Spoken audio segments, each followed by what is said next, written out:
հարգելի տևողներ, կզրուցենք պաշտպան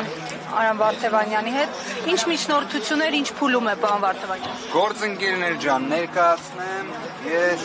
հանդես է եկել միջնորդությամբ դեռևս հոկտեմբերի 30-ին, որը վերաբերում էր Արթուր Սարգսյանի նկատմամբ ընտրված կալանքը վերացնելուն, միաժամանակ նաև այլընտրանքային խափանամիջոցներ, տնային կալանք, գրավ, համակցված բացակայելու արգելքով ևս կիրառելու։ Բացահայտեմ նաև, քանի որ իրենից ունեմ համաձայնությունը, անհրաժեշտությունը, հրատապությունը պայմանավորված էր նրանով, որ Արթուր Սարգսյանի հայրը, Սիսիանի նախկին քաղաքապետ Լավրենտ Սարգսյանը, ով 85 տարեկան է, գտնվում է բժշկական կենտրոնում։ Այս ժամանակահատվածում նաև առողջական լրջագույն խնդիրներ են ունեցել, որի ողջ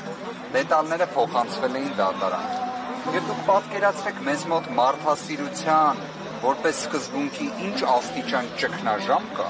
որ այս միջնորդության դեմ առարկեցին դատախազները, որ գիտակցում են, վստահ եմ, որ 85 տարեկան Լավրենտ Սարգսյանը, Արթուր Սարգսյանի հայրը, ով մինչ այս պատմությունը առողջական խնդիրներ չի ունեցել։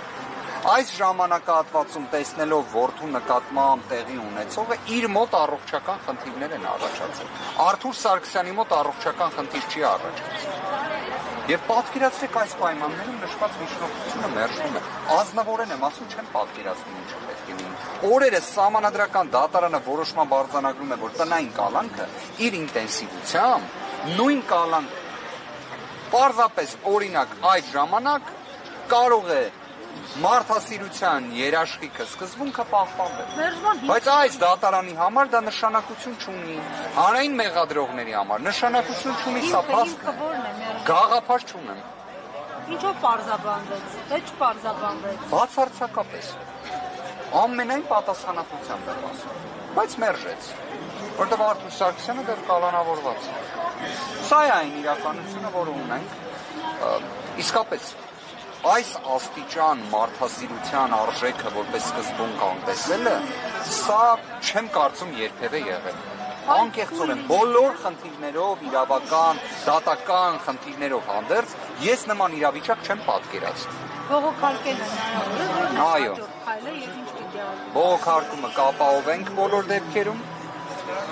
Իհարկե, մենք նշված միջնորդությունը ներկայացրել ենք հրատապության կարգով քննության առարկա դարձնելու որպես նոր էական փաստարկ։ Դատարանը հաստատել է, որ նշվածը նոր էական փաստարկ է։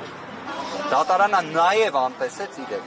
որ Արթուր Սարգսյանի նկատմամբ տեսակցությունների սահմանափակումը այլևս ընդհանրապես վերացված է։ Արթուր Սարգսյանին կարող է տեսակցել ցանկացած անձ։ Եվ այդ պայմաններում ևս դատարանը գտնում է, որ իրավաչափության պայմանների փոփոխություն չկա։ Հա, նոր հաստարկներ կան, նոր հանգամանքներ կան, բայց չէ, պետք է կալանքը մնա անփոփոխ։ Սա անկեղծորեն եմ ասում, սա իրավաբանություն չէ։ Եվ ամենակարևորը, սա մարդասիրության արժեքը չընդունել է։ Իսկ դատարանները դրա համար չեն, քրեական վարույթները դրա համար չեն։ Պարոն Վարդևանյան, պատրաստում եք նաև Հայաստանում միջազգային ներկայացուցիչներին ներկայացնել այս խնդիրը, այս վերաբերմունքը նկատի ունենալով, որ նրանք են ժողովրդավարության այսպես պաշտպանները նաև, նրանք են հաճախ խոսում Հայաստանում ժողովրդավարության մասին եւ այլն։ Անկեղծորեն եմ ասում, ես կարծում եմ Հայաստանի Հանրապետությունում իրավունքի, քրեական արդարադատության մեջ ռեպրեսիվ գործիքակազմի այս ամենի տեսանկյունից հետընթացը այլևս ակնհայտ է բոլորի համար։ 22 թվականին հենց այս իշխանությունները նախաձեռնում են, որ տնային կալանքը, վարչական հսկողությունը լինեն խափանման միջոցներ, որը նախկինում չկար, եւ իրենք ընդհանրապես դա անտեսում են։ Իրենք դրա կարևորությունը չեն ընդգծել։ Սա իսկապես զարմանալի երևույթ է։ Քիչ հանդիպող, վստահ եմ, բայց միջազգային անհրաժեշտ բոլոր դերակատարները, կազմակերպությունները վերաբերելի առավել քան տեղեկացված են այս իրավիճակից։ Արդյոք երկակի ստանդարտներին ի վերջո ինչ որտեղ մի